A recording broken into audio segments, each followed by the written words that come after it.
ಪ್ರೀತಿಯ ದ್ವಿತೀಯ PUC ವಿದ್ಯಾರ್ಥಿಗಳೇ, ಮತ್ತೊಮ್ಮೆ ನನ್ನ ಯೂಟ್ಯೂಬ್ ಚಾನಲ್ಗೆ ಸ್ವಾಗತವನ್ನು ಕೋರ್ತಾ ಇದ್ದೇನೆ. ಇವೆಲ್ಲ ಪ್ರಶ್ನೆ ಪತ್ರಿಕೆಗಳನ್ನು ಕಳಿಸಿಕೊಟ್ಟಂಥ ನನ್ನ ವೆಲ್ ವಿಷರ್ಸ್, ನನ್ನ ಸಬ್ಸ್ಕ್ರೈಬರ್ಗಳಿಗೆ, ನನ್ನ ವಿದ್ಯಾರ್ಥಿಗಳಿಗೆ ಧನ್ಯವಾದಗಳನ್ನು ತಿಳಿಸ್ತಾ ಇದ್ದೇನೆ. God bless you. ಈ ಒಂದು ಏನಂತೀರ ಸರ್, ಇನ್ಫಾರ್ಮೇಟಿವ್ ವಿಡಿಯೋ ಏನು ಅಂದರೆ, ಇವತ್ತಿನ ದಿನ ಇಂಗ್ಲೀಷ್ ಬೆಳಗಾಂ ಜಿಲ್ಲೆಯಲ್ಲಿ ನಡೆದಂತಹ ಇಂಗ್ಲೀಷ್ ಲ್ಯಾಂಗ್ವೇಜಿನ ಪ್ರಶ್ನೆ ಪತ್ರಿಕೆ ಜೊತೆಗೆ ಸಂಪೂರ್ಣವಾದ ಉತ್ತರವನ್ನು ಡಿಸ್ಕಸನ್ನು ಮಾಡ್ತಾ ಇದ್ದೇವೆ. ಯಾವೆಲ್ಲ ಪ್ರಶ್ನೆಗಳನ್ನು ಇಲ್ಲಿ ಕೇಳಲಾಗಿತ್ತು ಹಾಗೂ ನಿಮ್ಮ ಎಕ್ಸಾಮಿಗೆ ಯಾವೆಲ್ಲ ಪ್ರಶ್ನೆಗಳು ಇಂಪಾರ್ಟೆಂಟ್ ಅದರ ಬಗ್ಗೆ ಡಿಸ್ಕಷನ್ ಮಾಡ್ತಾ ನಾವು ಸಂಪೂರ್ಣವಾಗಿ ತಿಳ್ಕೊತಾ ಹೋಗೋಣ. ಬರೀ ಕೀ ಆನ್ಸರು ಯಾರಾದರೂ ಕೊಡ್ತಾರೆ ಸರ್, ಆದರೆ ನಾವಿಲ್ಲಿ ಡಿಸ್ಕಷನ್ ಮಾಡ್ತಾಯಿದ್ದೀವಿ, ಯಾಕೆ ಇದು ಹೌದು, ಯಾಕೆ ಅದು ತಪ್ಪು ಅಂತ. ಬನ್ನಿ ಸ್ಟಾರ್ಟ್ ಮಾಡೋಣವಾ. ಈಗ ನಾವು ನೋಡೋದಾದರೆ ಪ್ರೀತಿಯ ವಿದ್ಯಾರ್ಥಿಗಳೇ, ನೋಡಿ ಮೊದಲನೆಯ ಪ್ರಶ್ನೆ, in Romeo and Juliet who is asking the black proud night to come soon. ಯಾರು ಕೇಳಿಕೊಳ್ಳುತ್ತಿರುವಂಥದ್ದು ಅಂದರೆ ಅದಕ್ಕೆ ಸರಿಯಾದ ಉತ್ತರ ಜೂಲಿಯಟ್ಟು ಕೇಳ್ಕೊಳ್ತಾ ಇರೋದು, ಆಯಿತಾ. ನಂತರದಲ್ಲಿ ಕ್ವಶನ್ ನಂಬರ್ 2 ನೋಡಿ, 2 dear the criminals punishment was changed from cutting of his head. ಅವನ ರುಂಡವನ್ನು ಕಟ್ ಮಾಡೋದನ್ನು ಸ್ಟಾಪ್ ಮಾಡಿ ಮುಂದೆ ಇನ್ನೊಂದು ಜಡ್ಜ್ಮೆಂಟನ್ನು ಕೊಡ್ತಾರೆ, ಅದು ಯಾವುದು ಅಂತ ಕೇಳಲಾಗಿದೆ. ಅದು ಇಂಪ್ರಿಸನ್ಮೆಂಟ್ ಫಾರ್ ಲೈಫ್ ಅನ್ನುವಂಥದ್ದು, ಬಿ ಅನ್ನುವಂಥದ್ದು 100% ಸರಿಯಾದ ಉತ್ತರ, ಆಯಿತಾ. According to the poet of on children the dash sees the mark of path ಅಂತ ಇದೆ. ಹೇಳಿ ನೋಡೋಣ. Path of infinity according to the poet. Archer sees the mark of the path of the infinity ಅಂತ, archer ದೇವರು ಅಂತ, ಆಯಿತಾ. Match the ಫಾಲೋಯಿಂಗನ್ನು ನೋಡ್ತಾ ಹೋಗೋಣ. ಡೋನಲಾರಾ ಅಂತ ಇದೆ. ಡೋನಲಾರಾ ಹೇಳಿ ನೋಡೋಣ. 4th ಡೋನಲಾರಾ ಡಾನ್ ಗಾನ್ಜಲೋ ಮರ್ಚೆಂಟ್ ಅಂತ ಇದೆ. ಡೋನಲಾರಾ ಏನಂತೀರ sir, got married after 2 years, 2 ವರ್ಷ ನಂತರ ಮದುವೆ ಆಗ್ತಾಳೆ. Don Gonzalo ran off with a palace dancer with a ballets dancer ಅಂತ. Merchant got wounded in the duel ಅಂತ.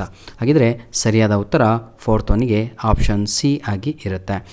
5ನೇ ಪ್ರಶ್ನೆ, the gardener invites scholars, poets and musicians to his bar her place ಅಂತ ಇದೆ. ಬಹಳ ಈಸಿ. ಬಸವಯ್ಯ ಇನ್ವೈಟ್ಸ್, ಆಯಿತಾ. Basavayya question number 5ಕ್ಕೆ C ಅನ್ನುವಂಥದ್ದು 100% ಸರಿಯಾದ ಉತ್ತರ ಆಗಿರುತ್ತೆ. 6ನೆಯ ಪ್ರಶ್ನೆ, Borges could not begin to write a book on the history as he was dash years old ಅಂತ ಇದೆ. ಸರಿಯಾದ ಉತ್ತರ 83 ಅನ್ನುವಂಥದ್ದು ಸರಿಯಾದ ಉತ್ತರ. ಮಗು ಕರೆಕ್ಟಾಗಿ ಹಾಕಿದೆ ನೋಡಿ ಇಲ್ಲಿ. ನಂತರದಲ್ಲಿ 7ನೆಯ ಪ್ರಶ್ನೆ, as George Mikes observes the payment of the street of dash are decorated with black mosaic ಅಂತ ಇದೆ. 7ನೆಯ ಉತ್ತರ 100% ಕೋಪಕಬನ ಬೀಚಸ್ ಅಂತ. ಸ್ಟ್ರೀಟ್, ಬೀಚ್ ಅಲ್ಲ, ಸ್ಟ್ರೀಟ್, ಆಯಿತಾ. ನಂತರದಲ್ಲಿ ಪ್ರೀತಿಯ ವಿದ್ಯಾರ್ಥಿಗಳೇ 8ನೆಯ ಪ್ರಶ್ನೆಯನ್ನು ನೋಡೋಣ. 2 ಸ್ಟೇಟ್ಮೆಂಟ್ಗಳನ್ನು ನೀಡಿದ್ದಾರೆ. I will not it will not be heard outside this room, do not forget our sign is the motor car. ಇದನ್ನು ಎರಡೂ ಕೂಡ ಹೇಳಿದ್ದು ಪಾಪ್ನವರು. ಎಲ್ಲಾದರೂ ಪಾಪ್ ಅಂತ ಇದೆಯಾ? ಇಲ್ಲ. ಹಾಗಿದ್ರೆ only one statement given by Roof ಅಂತ ಇದೆ ನೋಡಿ. It is not heard outside this room, ಇದು ರೂಫ್ ಕೇಳಿದ್ದು ಪಾಪ್ನವ್ರಿಗೆ. Do not forget our sign is the motor, ಎರಡೂ ಕೂಡ ರೂಫ್ ಹೇಳಿದ್ದು. Both the statement are given by Roof. D ಅನ್ನುವಂಥದ್ದು 100% ಸರಿಯಾದ ಉತ್ತರ. ಆಪ್ಷನ್ನು ನೋಡಿ, it will not be heard outside this room, ಇದು ಕೂಡ ರೂಫ್ ಕೇಳಿದ್ದು. Do not forget our sign is the motor car, ಎರಡೂ ಕೂಡ ರೂಫೇ ಹೇಳಿದ್ದು. ಹಾಗಿದ್ರೆ ಆಪ್ಷನ್ ಡಿ ಅನ್ನುವಂಥದ್ದು 100% ಸರಿಯಾದ ಉತ್ತರ ಆಗಿರುತ್ತೆ. ನಂತರದಲ್ಲಿ ಪ್ರೀತಿಯ ವಿದ್ಯಾರ್ಥಿಗಳೇ 9ನೆಯ ಪ್ರಶ್ನೆ, dash was the farmer district collector ಅಂತ ಇದೆ. ಶೀಲಾ ರಾಣಿ ಚುಕುಂತ್ ಅನ್ನುವಂಥದ್ದು ಸರಿಯಾದ ಉತ್ತರ ಆಗತ್ತೆ. ಅಲ್ಲಿಗೆ 9ಕ್ಕೆ ಆಪ್ಷನ್ನು ಏನು, dash was the former B ಆಗಿ ಬರುತ್ತೆ, ಹೌದಲ್ವಾ. ನಂತರದಲ್ಲಿ ಪ್ರೀತಿಯ ವಿದ್ಯಾರ್ಥಿಗಳೇ 10ನೆಯ ಪ್ರಶ್ನೆ, in the poem water Mahad struggle took place ಎಲ್ಲಿ ಅಂದರೆ ಚಾದರ್ ಟ್ಯಾಂಕ್. ಆಪ್ಷನ್ ಸಿ ಅನ್ನುವಂಥದ್ದು ಸರಿಯಾದ ಉತ್ತರ ಆಗಿರುತ್ತೆ. Question number 11, fill in the blanks with the appropriate passage given in the verb ಅಂತ ಇದೆ. The narrator saw an old man in a coconut grove, his ice. ಇಲ್ಲಿಂದ ಮೆಲ್ಲಕ್ಕೆ ಹೋಗೋಣ, ಚಿಂತೆ ಮಾಡಬೇಡಿ. ಈಗ ಸರಿಯಾದ ಉತ್ತರ ಇಲ್ಲಿ ಹಿಸ್ ಐಸ್ ಅಂದರೆ ಬಹುವಚನ, ವರ್ ಅಂತ ಬರೀಬೇಕು. ಸಫಸ್ಡ್, FUSED ಅಂತ ಒಂದು ಸೇರಿಸಿ ಬರೀರಿ, ವರ್ ಸಫಸ್ಡ್ ಅಂತ. ಎ ಸ್ಪೇಡ್ ಡ್ಯಾಶ್ ಅಂತ ಇದೆ. ಹೋಲ್ಡ್ ಅಂತ ಇದೆ. ಹೋಲ್ಡ್ ಅಂದರೆ ಹಿಡ್ಕೋ ಅಂತ. ಹಿಡ್ಕೊಂಡಿದ್ದೀನಿ ಅನ್ನೋದಕ್ಕೆ ಹೆಲ್ಡ್ ಅನ್ಬೇಕು, HELD ಅಂತ. ವಾಸ್ ಹೆಲ್ಡ್ ಅಂತ ಬರೀಬೇಕು, ಸಿಂಗಲ್ ಅಲ್ವಾ, ಎ ಅಂದರೆ ವಾಸ್ ಹೆಲ್ಡ್ ಅಂತ. ಆ ನ್ಯೂಸ್ ಪೇಪರ್, ಒಂದೇ ನ್ಯೂಸ್ ಪೇಪರ್ ಕೈಯಲ್ಲಿದ್ದಿದ್ದು ವಾಸ್ ಟಕ್ಡ್ ಅನ್ನುವಂಥದ್ದು ಸರಿಯಾದ ಉತ್ತರ. I repeat, first answer were supposed, second one was held, was tucked ಅಂತ. ಕ್ವಶನ್ ನಂಬರ್ 12, ಯಾರಿಗೆ ಬರಲ್ವೋ ಅದು ಪ್ಯಾಸಿವ್ ಫಾರ್ಮು ದಯವಿಟ್ಟು ಒಂದು ವಿಡಿಯೋ ಅದ್ರ ಬಗ್ಗೆನೇ ಮಾಡಿದ್ದೇನೆ, ಯಾಕೆ ಹಾಗಾಗುತ್ತೆ, ಯಾಕೆ ಹಾಗೆ ಬರೀಬೇಕು ಅನ್ನೋದು ಸಂಪೂರ್ಣವಾಗಿ, ಏನು ಬರೆದ್ರೆ ಅಂಕಗಳನ್ನ ತಾವು ಕಳೆದುಕೊಳ್ಳುತ್ತೀರಾ ಅಂತ ಸ್ವಲ್ಪ ವಿಡಿಯೋ ವಾಚ್ ಮಾಡಿ. ಇದೇ ವಿಡಿಯೋದ ಡಿಸ್ಕ್ರಿಪ್ಷನ್ ಬಾಕ್ಸಲ್ಲಿ ಕೊಟ್ಟಿರ್ತೇನೆ. Fill in the blanks by choosing the appropriate expressions given in the bracket ಅಂತ ಇದೆ. Could not one of the soldiers be got to do in a dash ಅಂತ ಇದೆ. 12th ಒನ್ ಆಯಿತಾ, ಏನಂತ ಬರೀತೀರಾ, ಏನು ಕೊಟ್ಟಿದ್ದಾರೆ ಬ್ರ್ಯಾಕೆಟಲ್ಲಿ, turn their backs rough and homely fashion ಅಂತ. ರಫ್ ಆ್ಯಂಡ್ ಹೋಮ್ಲಿ ಫ್ಯಾಷನ್ ಅನ್ನುವಂಥದ್ದು ಸರಿಯಾದ ಉತ್ತರ. So the general talked it over with the soldiers to see weather one of them undertake this job ಅಂತ ಅಷ್ಟೇ ಆಯಿತಾ. I repeat, first answer rough and homely fashion, second answer is talked it over ಅಂತ. ಬನ್ನಿ, ಇದು ಬಹಳ ಈಸಿಯಾಗಿ ಇರುವಂಥದ್ದು. ಆಲ್ರೆಂಡ್ Hitchcock was a man with vivid imagination, strong creative skills and a passion for life. His ಅವನ್ನ ಅಂತ, ಅವನ್ನ ಬನ್ನಿ ನೋಡಿ. ಹಿಸ್ ಅಂದರೆ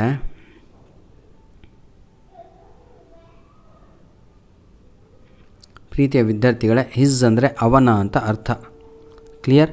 ಅಂದರೆ ಆಲ್ಫರ್ಡ್ಸ್ ಅಂತ ಅಪಾಸ್ಟ್ರಫಿ ಎಸ್ ಇರಬೇಕು. ನಂತರದಲ್ಲಿ ವಿಚ್ ಅಂತ ಇದೆ, ಸೆಕೆಂಡ್ ಉತ್ತರ ಫಿಲ್ಮ್ಸ್ ಅಂತ ಬರುತ್ತೆ. ಮೂರನೆಯ ಉತ್ತರ ವಿಚ್ ಅಂತ ಇದೆ, ನೀಟಾಗಿ ಕೇಳ್ಕೊಳ್ಳಿ. ದೇರ್ THEIRಗೆ ಯಾವುದು ಬರುತ್ತೆ, ಆಡಿಯನ್ಸ್ ಅಂತ ಬರುತ್ತೆ. ಹೀಗೆ ಆಲ್ಫರ್ಡ್ ಅಂತ ಬರುತ್ತೆ. ವೇರಿಗೆ ಪ್ಯಾರಾಮೌಂಟ್ ಸ್ಟುಡಿಯೋ ಅಂತ ಹೆಂಗೆ ಸರ್ ಬರುತ್ತೆ, ಅದನ್ನು ಸ್ವಲ್ಪ ತೋರಿಸ್ಕೊಡ್ತೇನೆ, ನೋಡಿಕೊಳ್ಳಿ. ಕಾಣುತ್ತಾ ಇಲ್ಲ, ದೊಡ್ಡಕ್ಕೆ ಮಾಡಲೇಬೇಕು. ಇಲ್ಲೇ ನೋಡ್ರಪ್ಪ, ವಿಚ್ ಲಾಸ್ಟಿಂದ ತೋರಿಸ್ತೀನಿ. ವೇರ್ ಅಂದರೆ ಅದರ ಹಿಂದೆನೇ ಇದೆ ನೋಡಿ, ಪ್ಯಾರಾಮೌಂಟ್ ಸ್ಟುಡಿಯೋ ಅಂತ, ಅದೇ ಆನ್ಸರು. ಈಗ at the age of 20 Hi took A job, ಯಾರು ಅಂತ ಹೇಳಿದರೆ ಫಸ್ಟ್ ಲೈನಲ್ಲೇ ಇದೆ ಆಲ್ಫರ್ಡ್ ಅಂತ ಇರೋದೇ ಒಂದು ಕ್ಯಾರೆಕ್ಟರ್. ಇದರಲ್ಲಿ ಬಹಳ ಈಸಿಯಾಗಿ ಇರುವಂಥದ್ದು, ಇದರಲ್ಲಿ ಕಳೆದುಕೊಳ್ಳಬಾರ್ದು. 5 ಅಂಕಗಳನ್ನು ಬರೀರಿ. ಇಲ್ಲಿ ಬಹಳ ಜನ 2 ಅಂಕದ ಪ್ರಶ್ನೆಗಳಲ್ಲಿ ಹೋಗ್ತಾ ಇದ್ದೀರಾ. ಬನ್ನಿ, ಮಗು 15 ಬಿಟ್ಟಿದೆ, 14, 16, 17 ಬರೆದಿದ್ದಾರೆ. ನೋಡೋಣ ಯಾಕೆ ಕಷ್ಟ ಇತ್ತಾ ಅದು ಅಂತ. 2 ಅಂಕದ ಪ್ರಶ್ನೆಗಳು, 4 ಕೊಟ್ಟಿದ್ದಾರೆ, 3 ಬರಿಬೇಕು. ಬನ್ನಿ ಸರ್, ಕ್ವಶನ್ ನಂಬರ್ ಈಗ 14 ನೋಡೋಣ. In Romeo and Juliet who is compared to snowy dove. Snowy dove ಅಂತ ಕರೆದದ್ದು ಯಾರಿಗೆ, ರೋಮಿಯೋಗೆ. ಹೌದಾ? ತಪ್ಪು, ಜೂಲಿಯಟ್ ಅಂತ ಬರಿಬೇಕು. ಪಾರಿವಾಳ ಅಂದರೆ ಜೂಲಿಯಟ್ ಅಂತ, dove. Snow on ravens back ಅಂದರೆ ರೋಮಿಯೋ ಅಂತ. ಫಸ್ಟ್ ಆನ್ಸರ್ ಏನಾಗುತ್ತೆ, ಜೂಲಿಯಟು, ಸೆಕೆಂಡ್ ಆನ್ಸರು ರೋಮಿಯೋ ಆಗುತ್ತೆ. 15ನೆಯ ಪ್ರಶ್ನೆ, in the poem on children who is the women speaking to ಅಂತ ಇದೆ. ಭಾಳ ಈಸಿ. ಹೆಣ್ಣು ಮಗು ಅಲ್ಲಿ ಬಂದಂಥ ತಾಯಿ ಯಾರಿಗೆ ಮಾತಾಡಿಸ್ತಾಳೆ ಅಂದರೆ ಪ್ರವಾದಿ, ದಿ ಪ್ರೊಫೆಟ್ ಅಂತ ಬರೀರಿ, ಮುಗೀತಾ. What does she want to know, she want to know about please speak on children ಅಂತ ಹೇಳ್ತಾಳೆ, ಚೈಲ್ಡ್ ಅಂತ ಆಯಿತಾ. Question number 16, state any 2 things that Vandana Shiva did after becoming a volunteer of Chipko movement ಅಂತ ಇದೆ. She did padayatras, during padayatras she did documentary. ಇನ್ನೊಂದು she collected ಏನಂತೀರ varieties of rice ಅಂತ ಬರಿಬೋದು, ಹೌದಲ್ವಾ. ಶಿ ಸ್ಟಾರ್ಟೆಡ್ ನವಧನ್ಯ ಫಾರ್ಮ್, ಏನಾದರೂ ಬರಿಬೋದು. 2 things. Who wrote the words ಅಲೇನಾ ಹೇ ಅಂತ ಇದೆ, ಅದನ್ನು ಬರೆದವನು Goethe. What does it literary mean ಅಂತ, ಭಾಳ easy. The things which are near becomes far ಅಂತ, ಹತ್ತಿರವಿರುವ ವಸ್ತುಗಳು ದೂರವಾದವು ಅಂತ ಬರೀತಾನೆ. ಪೇಜ್ ಯಾವುದು ನೋಡಿ, ಇವೆಲ್ಲ ಇಂಪಾರ್ಟೆಂಟ್ ಕ್ವಶನ್ಸ್ಗಳು ನಿಮಗೆ ಯೂನಿಟ್ ಟೆಸ್ಟಿಂದನೂ ಕೊಡ್ತಾ ಬರ್ತಾಯಿದ್ದೆ ನಾನು. ಯಾವುದು ಯೂನಿಟ್ ಮಿಡ್-ಟರ್ಮ್ ಎಕ್ಸಾಮಿಂದನೂ ನೋಡ್ರೋ, ಇವೆಲ್ಲ important. Why and when is the food considered, ಅದನ್ನು ಪ್ಯಾಸೇಜ್ ಸಮ್ಮರಿ ಬರೆಯುವಂಥದ್ದು. ವೆನ್ ಯುವರ್ ವರ್ಲ್ಡ್ ಸಮ್ಮರಿ ಬರೆಯುವಂಥದ್ದು. ಹೆವನ್ ಕೂಡ ಸಮ್ಮರಿ ಬರೆಯುವಂಥದ್ದು. ಇದು 23ನೇದು ವಿತ್ ಕೀ ಆನ್ಸರೇ ಅಪ್ಲೋಡ್ ಮಾಡಿ ಕೊಟ್ಟಿದ್ದೇನೆ. ನಂತರದಲ್ಲಿ ಯಾವುದು ವಂದನ ಶಿವ ಅವ್ರದ್ದು ಕೂಡ, ಬಚನಿ ದೇವಿ ಅವ್ರದ್ದು ಕೂಡ ನಾನು ಆನ್ಸರೇ ಅಪ್ಲೋಡ್ ಮಾಡಿ ಕೊಟ್ಟಿದ್ದೇನೆ. Question number 24, why was a criminal reluctant ಅಂದರೆ did not run away from the prison. ಇದು ಕೂಡ ಬಹಳ ಇಂಪಾರ್ಟೆಂಟ್ ಕ್ವಶನ್ನು. ಇದು ಕೂಡ ವಿತ್ ಕೀ ಆನ್ಸರ್ ಅಪ್ಲೋಡ್ ಆಗಿದೆ ಆಯಿತಾ. ಇದನ್ನೆಲ್ಲ ತಾವುಗಳು ನೋಡಿಕೊಂಡು ಓದ್ಕೋಬೇಕು ಆಯಿತಾ. ಈಗ ಪಾರ್ಟ್ ಸಿ ಗ್ರಾಮರ್ ಪಾರ್ಟಿಗೆ ನಾವು ಹೋಗೋಣ. ಈಗ ಅಲ್ಲೆಲ್ಲ ಏನೆಲ್ಲ ಕೊಡಲಾಗಿತ್ತು ಅಂತ ನೋಡ್ತಾ ಹೋಗೋಣ. ನೋಡಿ, ಪ್ಯಾಸೇಜಾರ ಬರಿಬೋದು, ಪೋಯಮ್ ಆದರೂ ಎಕ್ಸಾಮಲ್ಲಿ ಬರಿಬೋದು. ಮತ್ತು ಟೆಕ್ಸ್ಟ್ ಬುಕ್ಕಲ್ಲಪ್ಪ, ಇಲ್ಲಿ ಅನ್ಸೀನ್. ಕ್ವಶನ್ ನಂಬರ್ 31ಕ್ಕೆ ಬಂದಿದ್ದೇವೆ. ಭಾಳ easy. We will be meeting dash Friday. We will be meeting on Friday. On on ಅಂತ ಬರುತ್ತೆ, ಪ್ರಿಪೋಸಿಷನ್ ಅಲ್ವಾ ಕೇಳಿರೋದು. ನಂತರದಲ್ಲಿ ರೀಅರೇಂಜ್ ದ ಫಾಲೋಯಿಂಗ್ ಇದೆ, ಅದನ್ನು ನೋಡೋಣ. To produce being planted the coffee plant fruit begins after 3 or 4 years ಅಂತ ಇದೆ. ಭಾಳ easy. The coffee plant second verb begins. ನೋಡಿ, the coffee plant begins to produce ಇದೆಯಾ? ಇದೆ ಅಲ್ವಾ. The fruits after 3 or 4 years. ಇಷ್ಟೇ, ಮುಗೀತು. ಆಯಿತಾ?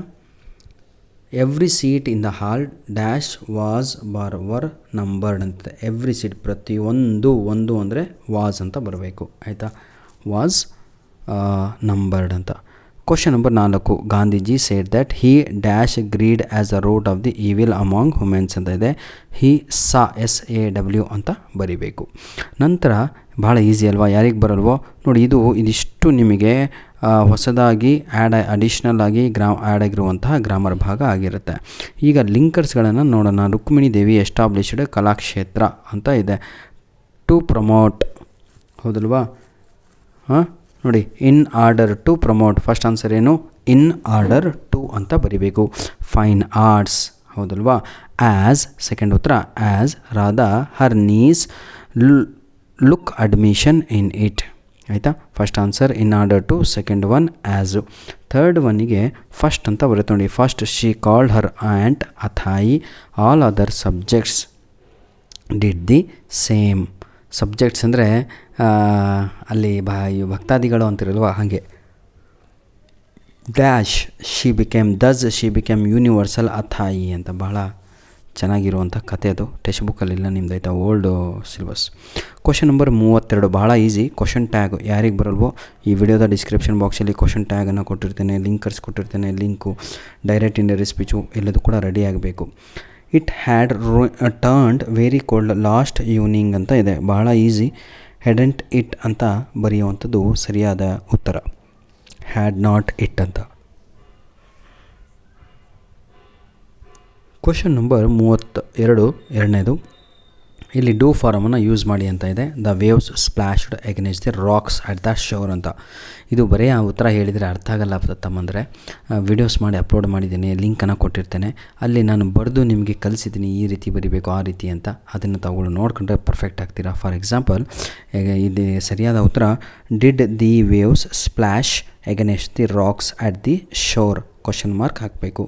I repeat, did the waves splash against the rocks at the shore ಅಂತ ಉತ್ತರ. ಈಗ ರೆಕ್ಟಿಫೈ ದಿ ಎರರ್ಸ್ ಅಂತ ಇದೆ. ಭಾಳ easy. She likes to dance singing and reading ಅಂತ ಇದೆ. ಅಲ್ಲಿ ಸಿಂಗಿಂಗ್ ಅನ್ನೋದೇ ಹೋಗಬೇಕು. She likes to dance, sing and read ಅನ್ನುವಂಥದ್ದು ಸರಿಯಾದ ಉತ್ತರ ಆಗುತ್ತೆ. Childrens were playing in the garden ಅಂತ ಇದೆ. ಚಿಲ್ಡ್ರನ್ಸ್ ಅಂತ ವರ್ಡೇ ಇಲ್ಲ, ಹಾಗಾಗಿ ಚಿಲ್ಡ್ರನ್ ಅನ್ನುವಂಥದ್ದು ಸರಿಯಾದ ಉತ್ತರ. ಚಿಲ್ಡ್ರನ್ ಎಸ್ ಮಾತ್ರ ಹೋಗಬೇಕು. Var playing in the garden ಅಂತ. ಸಂಪೂರ್ಣವಾಗಿ ಸೆಂಟೆನ್ಸನ್ನು ಎಕ್ಸಾಮಲ್ಲಿ ಬರೀಬೇಕಾಗತ್ತೆ. ಔಟ್ ಆಫ್ 2 ಮಾರ್ಕ್ಸ್ ಬೇಕು ಅಂದರು. ಈಗ ಒಂದು ಪ್ಯಾಸೇಜನ್ನು ನೀಡಲಾಗಿದೆ. ಇದನ್ನು ನಾವು ನೋಟ್ ಮೇಕಿಂಗ್ ಅಂತ ಕರಿತೀವಿ, ಎಲ್ಲರಿಗೂ ಕೂಡ ಗೊತ್ತು. ಬನ್ನಿ. The ship is man's oldest and most important means of transportation. Man's first ship was probably made of log. ಆಯಿತಾ? That is use to cross a river where as its hands to paddle the log ಅಂತ ಇದೆ. Ship ಒಂದನೇ answer. Made up of ಒಂದನೇ answer. Log LOG ಅಂದರೆ ಸರಿಯಾದ ಉತ್ತರ. Litre built ಅಂತ ಇದೆ. ರಾಫ್ಟ್ ಅಂತ ಬರೀಬೇಕು. ಹಲಗೆಗಳು LRAFTS ಅಂತ. ಬೈ 400 BC, ಹೌದಲ್ವಾ? ಅಲ್ಲಿ ಈಜಿಪ್ಟಿಯನ್ಸ್ ಅಂತ ಬರೀಬೇಕು. ಲರ್ನ್ ಟು ಬಿಲ್ಡ್ ಡ್ಯಾಶ್ ಅಂತ ಇದೆ. ಗ್ಯಾಲೇಸ್ ಅಂತ ಬರೀಬೇಕು. ಇಲ್ಲಿಗೆ 2 ಅಂಕಗಳು ಇದಕ್ಕೆ ಸಿಗುತ್ತೆ. ಇದೇ ಇರೋದು ನಮ್ಮ ಮಕ್ಕಳಿಗೆ. ಸರ್ ಏನು ಮಾಡಿದರೂ ಆಗ್ತಾಯಿಲ್ಲ ರೀ ನಮ್ಮ ಕೈಯಾಗೆ ಅಂತ. ಫಸ್ಟ್ 35 ಮುಗಿಸ್ಬಿಡೋಣ. ಕಂಪ್ಲೀಟ್ ದ ಫಾಲೋಯಿಂಗ್ ಡೈಲಾಗ್ ಅಂತ ಇದೆ. Please come in, take your seat. Interviewer ತರುಣಿಗೆ ಹೇಳಿದ್ದು. ಆವಾಗ ತರುಣ್ ಹೇಳ್ತಾನೆ, ಏನಂತ ಹೇಳ್ತಾನೆ? Thank you so much sir ಅಂತ ಹೇಳಬೇಕು. ಯಾಕೆ ಹೇಳಬೇಕು? ಅಲ್ಲಿ ಎಕ್ಸ್ಪ್ರೆಸಿಂಗ್ ಗ್ರ್ಯಾಟಿಟ್ಯೂಡ್ ಅಂತ ಇದೆ. ನೀವೇನು ಬರಿತಾ ಇದ್ದೀರಾ? ಓಕೆ ಸರ್ ಅಂತ ಬರೀತೀರಾ. ಅಲ್ಲಿ ಎಕ್ಸ್ಪ್ರೆಸಿಂಗ್ ಗ್ರ್ಯಾಟಿಟ್ಯೂಡ್ ಅಂದರೆ ಕೃತಜ್ಞತೆಗಳು. ಥ್ಯಾಂಕ್ ಯು ಸೋ ಮಚ್ ಅಂತ ಬರೀಬೇಕು. ಆವಾಗ ಇಂಟರ್ವ್ಯೂ ಅವನಿಗೆ ಪ್ರಶ್ನೆಯನ್ನು ಕೇಳ್ತಾ ಇದ್ದಾನೆ, ವಾಟ್ ಈಸ್ ಯುವರ್ ನೇಮ್ ಅಂತ ಕೇಳಬೇಕು. ಯಾಕಂದರೆ ಕೆಳಗಡೆ ಏನಿದೆ, ಮೈ ನೇಮ್ ಈಸ್ ತರುಣ್ ಅಂತ ಇದೆ. ಹಾಗಾಗಿ ವಾಟ್ ಈಸ್ ಯುವರ್ ನೇಮ್ ಅಂತ ಕಂಪಲ್ಸರಿಯಾಗಿ ತಾವುಗಳು ಅಲ್ಲಿ ಕೇಳಬೇಕಾಗತ್ತೆ, ವಾಟ್ ಈಸ್ ಯುವರ್ ನೇಮ್ ಅಂತ. ಇನ್ನೊಂದು ಮೈ ನೇಮ್ ಈಸ್ ತರುಣ್ ಅಂತಾನೆ, what is your qualification, giving information. I am ಹೇಳಿ MD ಏನಂತೀರಾ, I am MBA specialist, I am computer, ನಿಮಗೇನು ಬರುತ್ತೋ ಅದನ್ನು ಡೆಂಟಿಸ್ಟ್, ಐ ಆಮ್ MD. ಏನು giving what is your qualification ಅಂತ ಕೇಳಿದ್ದಾರೆ, ಹೌದಲ್ವಾ, ಐ ಆಮ್ ಗ್ರ್ಯಾಜುಯೇಟ್ ಅಂತ ಏನು ಬೇಕಾದ್ರೆ ಬರಿಬೋದು, ಆಯಿತಾ. ಐ ಆಮ್ ಅಂಡರ್ ಗ್ರ್ಯಾಜುಯೇಟ್ ಈ ರೀತಿಯಾಗಿ, ಆಯಿತಾ. ಈಗ ರೀರೇಟ್ ಆ್ಯಸ್ ಡೈರೆಕ್ಟೆಡ್ ಅಂತ ಇದೆ, ಯಾವುದು ಇದನ್ನು ಸ್ವಲ್ಪ ನೋಡಬೇಕಿತ್ತಲ್ವ, ಭಾಳ ಈಸಿ. ಆಲಿಫನ್ನು ask to Borks that there was a theme he wanted to speak about. It was the theme of books. Borges replied to Alifano, he had dreamed of the burning of a great library. He believed it might have been the Library of Alexandria. That dreamed have some meaning. ಇಷ್ಟೇ, ಆಯಿತಾ. ಧನ್ಯವಾದಗಳು ಪ್ರೀತಿಯ ವಿದ್ಯಾರ್ಥಿಗಳೇ. Let writing ಇದೆ last ಭಾಗದಲ್ಲಿ. ಯಾರಿಗೆ let writing ಏನು ಬರಲ್ವೋ ಈ ವಿಡಿಯೋದ ಡಿಸ್ಕ್ರಿಪ್ಷನ್ ಬಾಕ್ಸಲ್ಲಿ 3 ಲಿಂಕನ್ನು ಕೊಟ್ಟಿರ್ತೇನೆ, ಲೆಟರ್ 1, ಲೆಟರ್ 2, ಲೆಟರ್ ಥಿಂಕ್ ಅಂತ. ಯಾಕೆ ನಿಮಗೆ ಔಟ್ ಆಫ್ ಮಾರ್ಕ್ಸ್ ಬರ್ತಾ ಇಲ್ಲ, ಇನ್ನೊಂದರಲ್ಲಿ ಏನು ತಪ್ಪುಗಳನ್ನು ತಾವುಗಳು ಮಾಡ್ತಾಯಿದ್ರೆ ಎಕ್ಸಾಮಲ್ಲಿ ಅಂತ, ಇನ್ನೊಂದರಲ್ಲಿ ನಾನೇ ಕೈಯಾರೆ ಯಾವ ರೀತಿಯಾಗಿ ಲೆಟ್ರ್ ಬರೀಬೇಕು ಅಂತ ಕಲಿಸಿದ್ದೇನೆ, ಅದನ್ನು ಕಲಿತುಕೊಳ್ಳಿ. ನಂತರದಲ್ಲಿ ಈ ಒಂದು ಸ್ಪೀಚ್ ರೈಟಿಂಗ್ ಕೊಡಲಾಗಿದೆ, ಅದನ್ನು ತಾವುಗಳು ಮಾಡ್ತೀರಾ ಅಂತ ಹೇಳ್ತಾ ವಿಡಿಯೋವನ್ನು ಇಲ್ಲಿಗೆ ಮುಗಿಸ್ತಾ ಇದ್ದೇವೆ. ಧನ್ಯವಾದಗಳು, ಆಲ್ ದ ಬೆಸ್ಟ್. ಚೆನ್ನಾಗಿ ಓದಬೇಕು, ಎಷ್ಟು ಪ್ರಾಕ್ಟೀಸ್ ಮಾಡ್ತಿರೋ ಅಷ್ಟು ಅಂಕಗಳು ಬರ್ತವೆ ಅಂತ ಹೇಳ್ತಾ ವಿಡಿಯೋನ ಇಲ್ಲಿಗೆ ಮುಗಿಸ್ತಾ ಇದ್ದೇವೆ. ಬಹಳ ಜನ ಎಕ್ಸಾಮ್ ಇಂಗ್ಲೀಷ್ ಮಸ್ತಾಗಿದೆ ಸರ್ ಅಂತ ಕಳಿಸ್ತಾ ಇದ್ದಾರೆ, ಅವರಿಗೆಲ್ಲರಿಗೂ ಕೂಡ ಧನ್ಯವಾದಗಳನ್ನು ತಿಳಿಸ್ತಾ ಇದ್ದೇನೆ. God bless you all.